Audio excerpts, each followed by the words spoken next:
You know, we all feel like we're in the driver's seat of our own lives, right? But what if that feeling of control, that sense of free will we cherish, is just a really, really convincing illusion? Let's dive in, because this is more than just a late night dorm room question.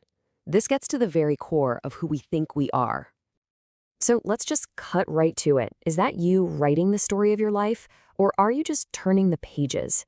That feeling that you are the author is so fundamental. It's the very foundation of what we call free will. But as we're about to see, science has a pretty powerful counterargument. I mean, think about your day so far. It's just one choice after another, isn't it?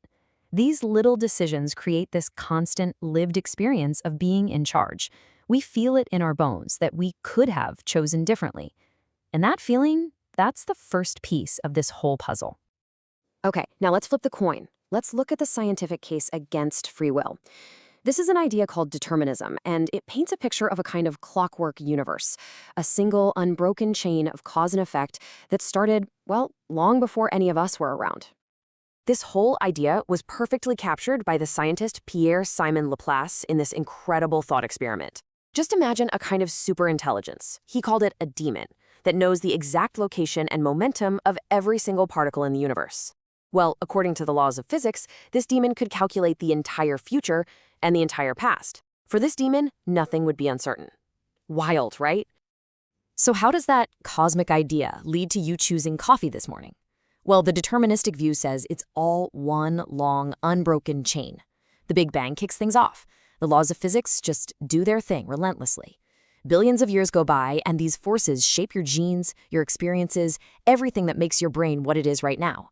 So your neurons fire in the only way they possibly could, and boom, what you call a choice is really just the final, inevitable domino falling. Okay, so that's the big picture physics argument, but modern neuroscience brings this whole debate right inside our skulls. And one of the most famous, and honestly one of the most unsettling experiments in the field, is about to take this to a whole new level. This is the bombshell finding from Benjamin Libet's experiments back in the 80s. What he found was that our conscious awareness of making a decision seems to arrive after our brain has already gotten the ball rolling. Think about that. Your conscious will might not be the one making the decision, but more like a press secretary announcing a decision that's already been made in a back room. And this timeline just lays it all out. It's stunning. Look here. A full half second before the action, your brain shows this spike of unconscious activity. They call it the readiness potential. But you, your conscious self, you only report the decision to act way over here, just 0.2 seconds before. That little gap between the brain activity and your feeling of choice, that gap is everything. It suggests the real decision happened before you were even in on it. So all this scientific evidence pushes us towards a pretty stark philosophical corner, hard determinism. This is the view that, yeah, because every single event is caused by a prior one, our deeply held feeling of making free choices is just an illusion. A powerful one for sure, but an illusion nonetheless. And this really sets up the standoff perfectly. On one side, you have our gut feeling, what philosophers call libertarian free will, the idea that we are the ultimate source of our actions, that we genuinely could have done otherwise. And on the other side, you have hard determinism, saying, nope, that feeling is just a story your brain tells you after the fact. You could not have done otherwise. So, are we just stuck? Do we have to choose between believing in a kind of magical, science-defying free will and accepting that we're just biological puppets? Well, not necessarily. A lot of philosophers say there's a third way, a way to make these two ideas compatible. First, let's be super clear on the definition of free will we're usually fighting about. The traditional common sense view is this.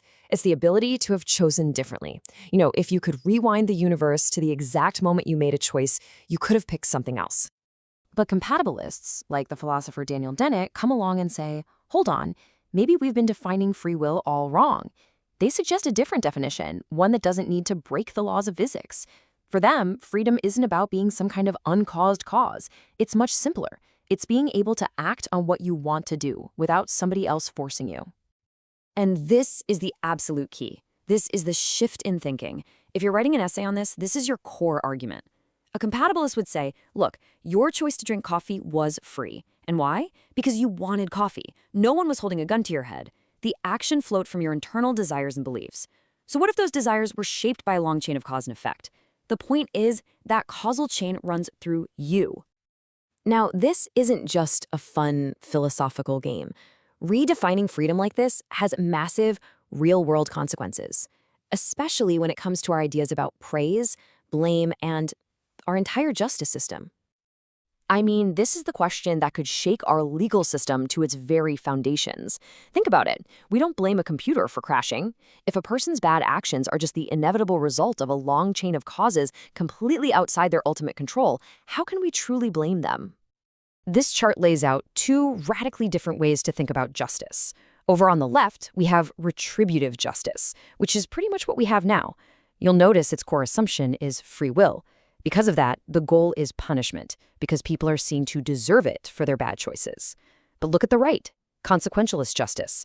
It starts with the assumption of determinism, and suddenly the goal shifts entirely, from punishment to prevention. The focus moves away from moral blame and onto public safety.